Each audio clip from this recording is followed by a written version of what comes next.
Hello to everybody in the class. My name is Rhys Trenhale. I'm an instructor at the Toronto Rich Dad Poor Dad course for the MU. Jean Lebeau's been very kind to allow me to do a quick video to give you some of the things that I teach in Toronto. Again, my name is Rhys Trenhale. I've been teaching with the course for about 5 years. Sorry, I'm exaggerating, about 4 years. I'm a real estate agent down in Windsor, Ontario, in the Southwestern Ontario corridor. I'm technically a lawyer, but I don't practice. And that's not actually that unusual. About half of us don't end up practicing with the law degree.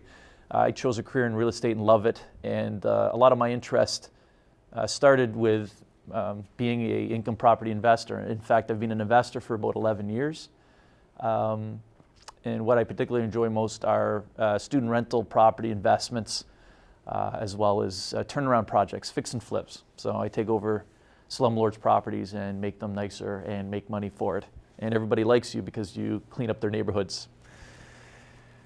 As far as how I fit into the power team, I'm your real estate agent. I'm supposed to be the one, I'm responsible for the one, finding the best deals. If you've already been searching on the MLS, for example, you know that most stuff out there is absolute junk and shouldn't be touched as an investment opportunity.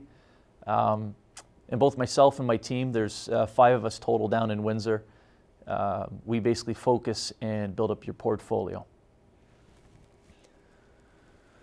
One of the things that Jean wanted me to talk to you about are the differences between a commercial and residential real estate agent. The basic differences are we're dealing with more complex transactions. We're dealing with usually more conditions. Deals can take 6 to 8 weeks. I've even had deals take a year to put together. And the problem is, even if you get a real estate agent to put the deal together and get that deal accepted, I can guarantee you this: any income property deal that you're going to do is going to have at least one snag. And by that, I mean a challenge that can stop a deal from happening. And if you don't have that experience, both as an investor and as a real estate agent that does income property sales on a regular basis, those deals are going to fall apart. And you're going to waste a lot of time.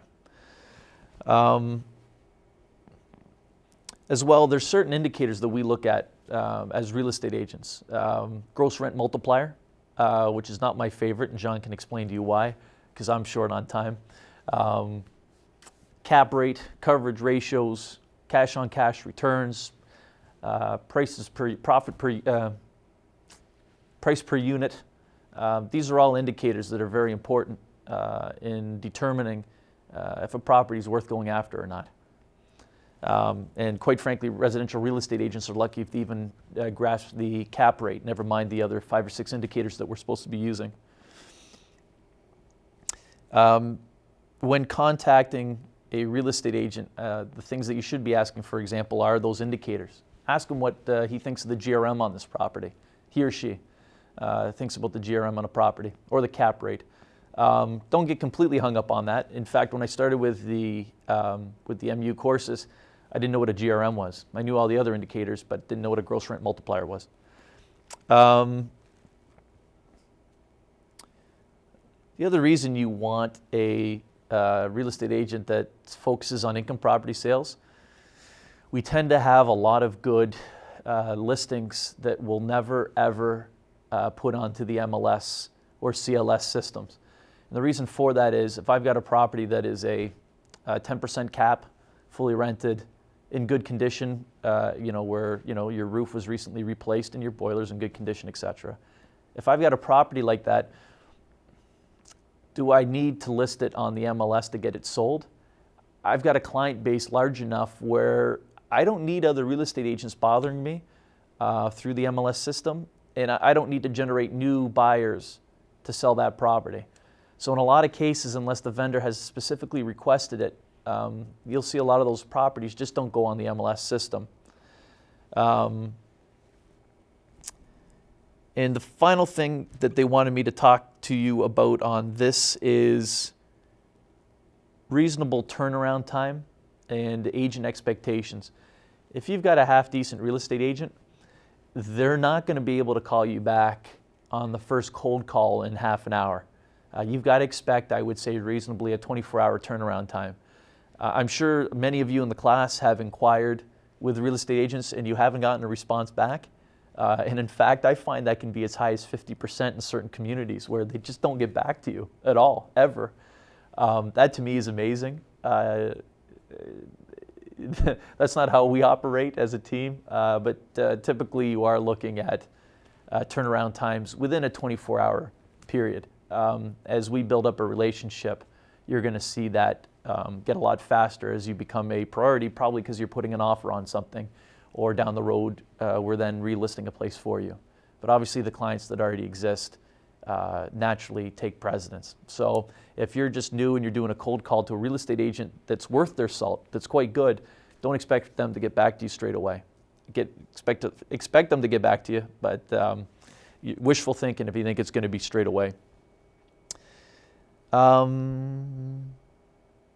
One of the things Jean wanted me to go, I'm going to skip over a few notes here because I've only got 15 minutes, so give me one sec.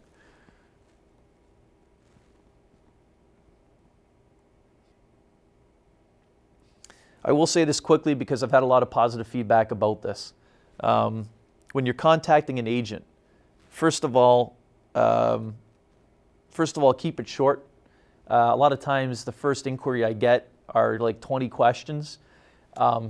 Yeah, no, we don't have time to answer 20 questions, especially if we're just doing business for the first time on an inquiry. And that's just not me. I mean, that's the nature of the business. So keep it short, and typically keep it by email first. We like answering emails when they have nothing to do with a deal. It's very quick. You can quickly build up rapport. And in particular with us, if we feel that we're going to go do business with you moving forward, we'll quickly put together a conference call with usually myself or one of my teammates. But a lot of the best relationships that I have in this business started with an email.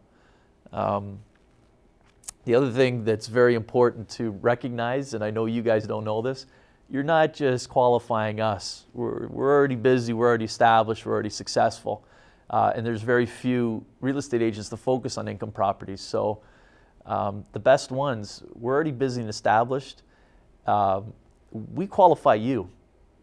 You'll find my promotional packages, which I'm sure Jean will show you later. You don't even realize as you're going through that promotional package that part of what I'm doing, yes, I'm providing you all the information and the cash flow analysis and all the photos and all those wonderful things and the pros and cons. We're also qualifying you. You'll see little subtle things like this is how much money we think you're going to need to buy this property.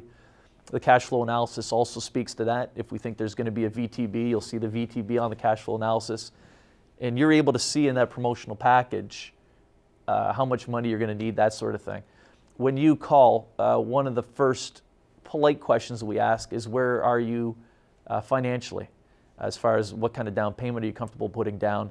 Have you already established yourself with a mortgage broker or a mortgage specialist that focuses on income property sales, etc.?